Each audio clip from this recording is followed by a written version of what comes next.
Bien, l'idée de prier pendant l'accouchement nous est venue de manière un peu inattendue. C'est pendant notre premier suivi de grossesse, on s'en a réalisé avec notre sage-femme qu'elle était chrétienne orthodoxe, puis que nous, on était catholiques. C'est elle qui nous a posé la question. Elle a vu qu'on portait des croix, elle est venue nous visiter à domicile, puis elle a vu qu'on avait des crucifix sur nos murs, puis elle nous a demandé « Ah, je vois qu'il y a beaucoup de croix autour de vous, est-ce que je peux vous demander pourquoi? » Donc, on lui a dit « Bien, on est catholiques, on est croyants. » C'est à ce moment-là qu'on s'est rendu compte qu'on avait ce beau point en commun. Puis je dirais que c'est surtout elle qui nous a guidés vers la prière, mais aussi dans la prière. À partir de ce moment-là qu'on a découvert cette foi commune. À chaque rencontre, on priait ensemble au début. Puis surtout au moment de la naissance, puis dans les premiers temps après la naissance, qui ont été un peu plus difficiles vu que notre fils était prématuré. On a dû rester à l'hôpital, mais à chaque fois qu'on la voyait, elle priait avec nous. Puis ça a vraiment été toute une grâce d'avoir quelqu'un comme ça pour nous accompagner, autant dans les aspects plus médicaux de la naissance que dans le côté plus spirituel aussi de ce qu'on vivait avec la naissance de notre fils. Puis c'est elle aussi qui nous avait fait des recommandations avant la naissance pour se préparer à prier pendant la naissance. Donc, d'amener un chapelet sur le lieu de la naissance, des icônes, de se préparer des petits versets, des petits extraits de la Bible ou des prières assez courtes qu'on pourrait dire sans trop d'efforts parce que quand on est en train d'accoucher, c'est pas nécessairement le moment de faire une prière qui dure des pages à n'en plus finir. Là. Donc, d'essayer de trouver des petites prières qui vont nous toucher, qui vont être faciles à dire, peut-être en un souffle ou à répéter pour donner un rythme à l'accouchement.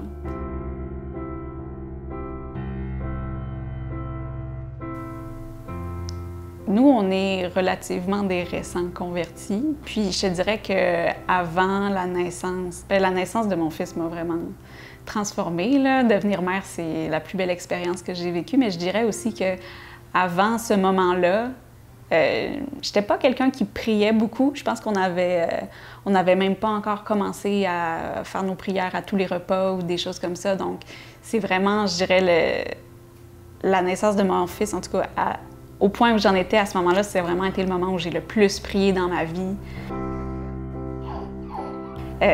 On priait tous les soirs avant de se coucher, tous les matins en se levant. À chaque fois que j'allaitais ou que je tirais du lait, je faisais une prière pour avoir ma montée laiteuse, avoir de l'abondance.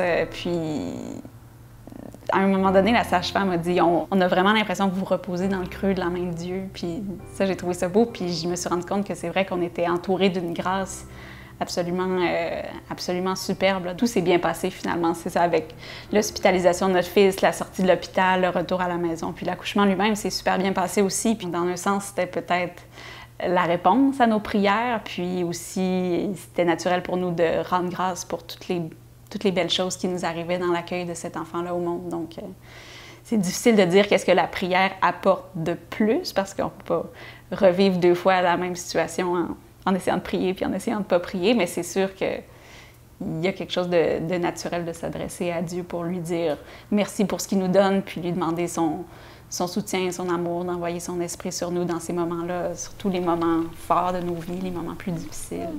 Boum boum bardasse. Oh, ça bardasse! Boum boum! Le sacrifice que Jésus a fait, puis qu'on est appelés, nous aussi, à imiter, à recréer dans notre vie des manières qui nous sont possibles. Bien, je trouve que pour les femmes, c'est une chance incroyable qu'on a d'être capable de se donner, se sacrifier par le biais de la maternité. Que la maternité est une voie c'est une voie de sainteté, en fait, là, parce que c'est un don de soi vraiment complet, vraiment fort. Puis en même temps, c'est quelque chose d'extrêmement beau, c'est extrêmement plaisant aussi, être mère, mais c'est sûr que c'est difficile.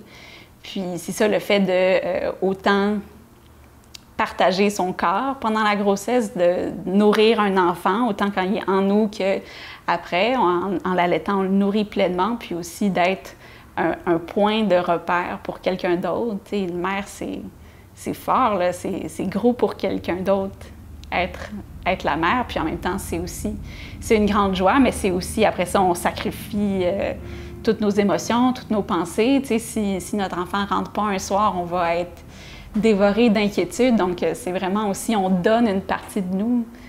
Il y a une partie de nous qu'on met dans cet enfant-là, puis notre cœur est clairement pris par nos enfants. Donc, c'est sûr, on n'est plus la même personne avant puis après avoir donné naissance, je pense. Allô, les beaux grands yeux ouverts. Comment ça va, Miss Zoé? Comment ça va? Oh.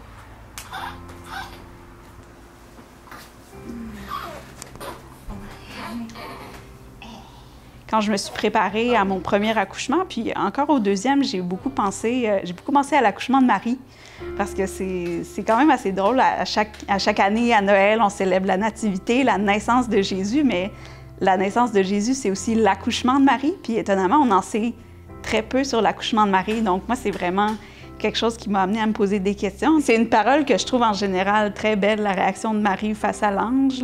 C'est d'ailleurs une de mes... ça, c'est ma très soignée feuille avec mes prières. Puis c'est ça, elle a dit que tout m'advienne selon ta parole. Je pense que parce que l'ange vient de lui parler, moi, j'avais que tout m'advienne selon ta volonté. Fait que ça, c'était une des prières que je m'étais préparée à dire pendant la naissance, que j'ai finalement pas eu l'occasion de dire. J'avais prévu pour mon mari, « Seigneur, que veux-tu que je fasse? » Parce que des fois, je pense pour l'homme aussi qui n'est pas dans le corps de la femme, ça peut être un peu... il peut y avoir des situations stressantes où on se demande quelle place prendre, quoi faire. Ce que je trouve vraiment dommage, c'est que notre vision en tant que société, puis dans la culture populaire de l'accouchement, c'est une vision vraiment négative. C'est vraiment associé à beaucoup de douleur, à une médicalisation du système. Donc, je pense qu'il y a vraiment toute une vision à déconstruire puis à rebâtir autour d'une vision plus sereine, plus naturelle de l'accouchement. Puis je pense qu'en tant que chrétien, ça a beaucoup d'allure aussi. Je pense que Dieu nous a bien créés. Au fond, il ne nous a pas créés déficients.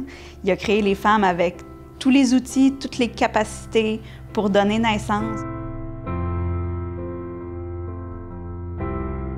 Oui, ma petite fille s'est réveillée. Elle est à l'âge où il sent encore bon. Elle a son odeur de bébé. Puis... elle a bien dormi, elle a bien bu, fait que là, elle relaxe sur moi. J'aime ça la voir comme ça. On est bien ensemble.